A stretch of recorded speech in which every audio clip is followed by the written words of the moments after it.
I'm the #1 go-to guy in the world of celebrities.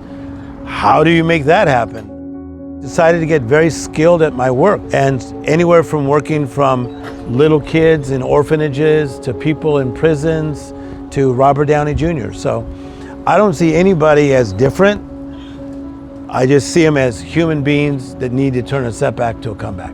What I teach is that we all have what I call life interruptions. You've had them, I've had them. It could be when somebody's young and they get ill, or their parents get divorced, or in this case, my father passed.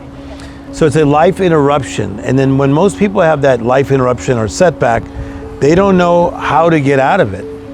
And so that's one thing that I think created a calling in me, that I wanted to help more people that had life interruptions find a way up and out. The whole idea of the book of the miracle mentality is don't live in the mundane, don't stay in the messy, don't stay in the madness, but make room for the miracles.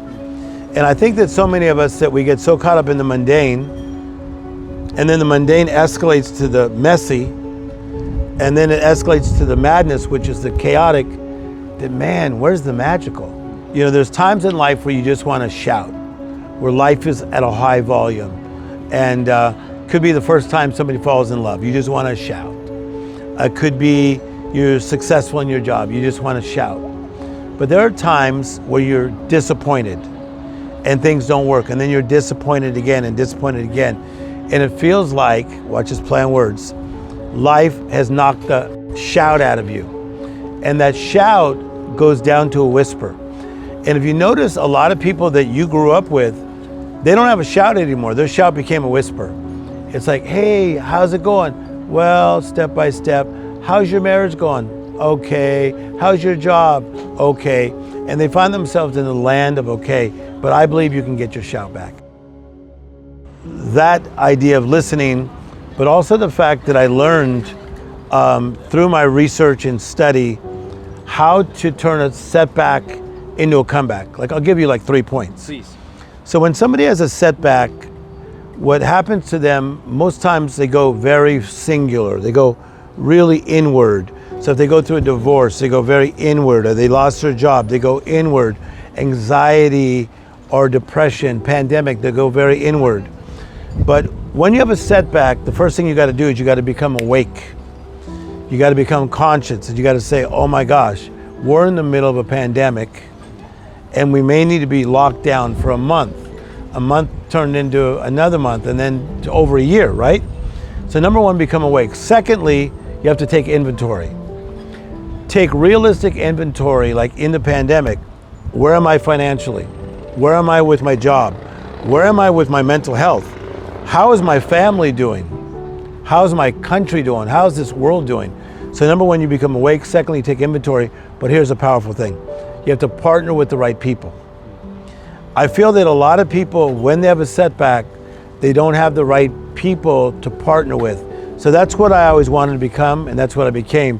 I wanted to be the person that somebody could link hands with and say, come on, Tim Storey, you may not know everything, but you know how to get people from a setback to a comeback. I'm the partner, power person. I'm inspired by the little things in life. I have this saying that miracles are either coming or going at all times. My last book is called The Miracle Mentality. And to have a miracle mentality is to look for the extraordinary, look for the unusual, look for the uncommon. And the other day, I was really busy on a lot of Zoom calls. And I went in my backyard, and as I was sitting there drinking hot tea, I noticed that 3 butterflies came by my right shoulder at the same time. True story. They turned around and came back the same way. That inspires me. So I'm inspired by butterflies. I'm inspired by you today and the outreach you guys have in changing lives.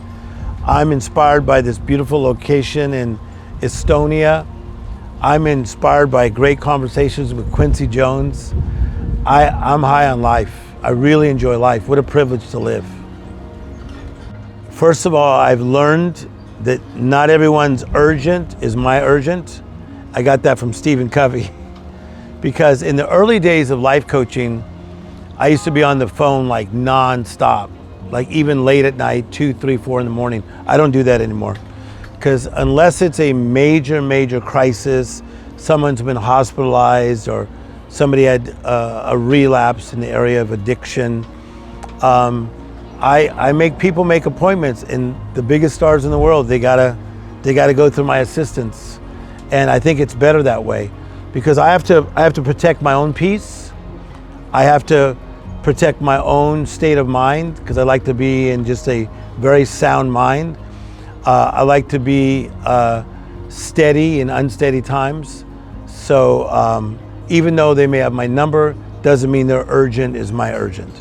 I have a therapist. So I think that like to live the life that I get to live is so over my head. Like, how did this happen? Okay. So like sometimes I'm like driving down the street, and I won't name drop on this one, and like someone will call me this like a huge gigantic movie star that we would look up to forever, and it blows me away still.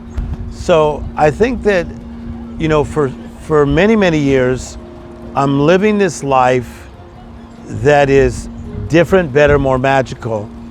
And I like going to a therapist and just sitting there and making sure I stay on the yellow brick road, making sure that my motives are right, my mindset is right.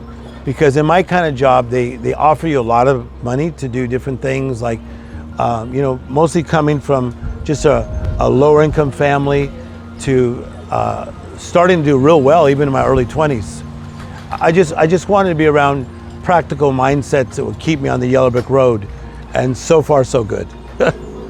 To get your shout back, the first thing you got to do is get tired of being tired.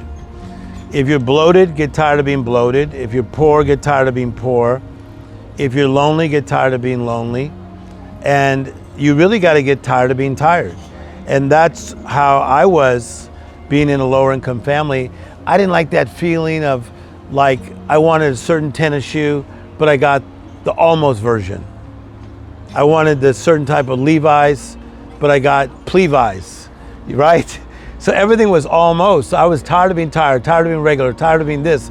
And so I made a choice that, man, I'm gonna do 3 things. Here we go. Number 1, we learn from education. Number 2, that's why I'm glad that you're doing this, we learn from conversation. Number 3, we learn from observation. So I begin to educate myself, I begin to have better conversations, and I begin to watch people around me that got their shout back. And I emulated and started following what they did. Tired of being tired. Tired of being tired.